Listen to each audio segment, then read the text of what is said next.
أنا كنت زمان عايز أذكركم، كنت بقعد أنادي بصوت عالي وأقول: لا تقتلوا أسود بلادكم فتأكلكم كلاب أعدائكم.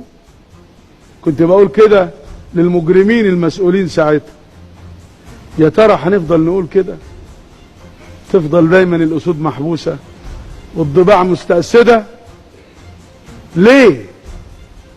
كلنا نتحرك عشان نقول نعم لثورتنا.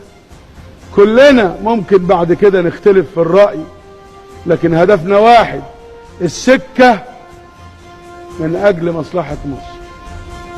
فستذكرون ما أقول لكم وأفوض أمري إلى الله، إن الله بصير بالعباد. شكرا. شكرا.